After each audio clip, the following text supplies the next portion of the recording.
নমস্কার, this advocate চৈতা। আমি মানুষকে সচেতন করতে চাইছি, কারণ এটা এখন ঘরে ঘরে হয়ে গেছে বলতে গেলে। এটা আমি বিগত 6 মাস আগে আমি দিল্লিতে শেষ করে এসেছি, বাট আমি রিসেন্ট এটা কলকাতাতেও দেখছি এখন প্রচুর পরিমাণে। তো সেটা হচ্ছে যে কোনো বিবাহিত নারী, মেয়ে, বেসিক্যালি ওরা ওরা সবসময় টার্গেট করে বিবাহিত পুরুষ থেকে, যার টাকা থাকে, গভর্নমেন্ট সার্ভিস চাকরি করে, অনেক পয়সা, তাদেরকেই টার্গেট করে। সংসারের কেন বউকে টাকা দেয় না, সংসারের কামানোর জন্য কিছু তো করতে হবে, কী করবে, চাকরি বাকরি করবে না। তো এটা এখন একটা পেশা হয়ে দাঁড়িয়েছে, ঠিক আছে। তো মেয়েটির সাথে ফেসবুকে আলাপ হওয়াতে তো ওদের মধ্যে একটা সম্পর্ক করে, ফিজিক্যালও হয়, হোয়াট এভার। তা এখন ছেলেটাকে প্রায় বলতো, আমাকে আছে এই টাকা দাও, আমার কাছে ওই টাকা দাও। কোন কোন সময় ছেলেটা 80,000 টাকা, 50,000 টাকা, 70,000 টাকা, 1 লাখ 2 লাখ দিত। দেওয়া থেকে তারও তো সংসারের সন্তান আছে, তারও তো বউ আছে, টান লাগছে, কতদিন এসব লুকাবে নিজের ওয়াইফের থেকে।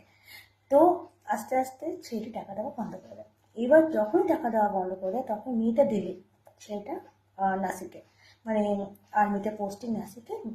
অ্যাকচুয়ালি বাড়ি হচ্ছে বিহার, কিন্তু নাসিকে পোস্টিং, নাসিকে এরকম বাড়ি ঠাড়ি ফ্ল্যাট ফ্ল্যাট করে গেছে। তো ছেলেটাকে রেপ কেস দিয়ে দেয় সাগারপুর থানা। এবার কি হয়, ছেলেটিকে অন ডিউটি আর্মি অফিসার, চাকরি মানে আর্মিতে চাকরি করা সত্ত্বেও অন ডিউটি তাকে তুলে নিয়ে যায়, নিয়ে গিয়ে দিল্লি জেলে 6 মাস, 4 মাস বেল পায় না, যে জেলে ছিল। তখন লোকাল লয়ার বাবা মা ধরার পর তার বেলটা হয়। এবার কেসটাকে আসে আমার কাছে, আমার সময় পরিচিত। So whatever happened, when I saw the case diaries, then I decided it's not entitled, not maintainable in the eye of law.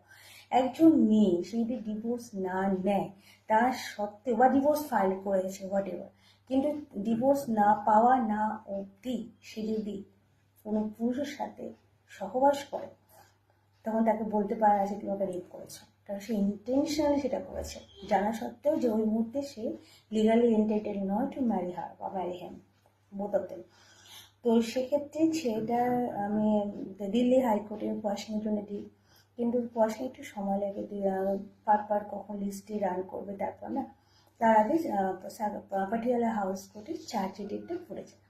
এবার চার্জশিটে প্রথম দিন আমি সাগারপুর মানে দেখলাম যে পাটিয়ালা হাউস, দেখা দেখা সৌভাগ্য হয়নি, অনেকবারই সুপ্রিম কোর্টে গেছি, বাট আমি পাটিয়ালাতে কোনো যাইনি।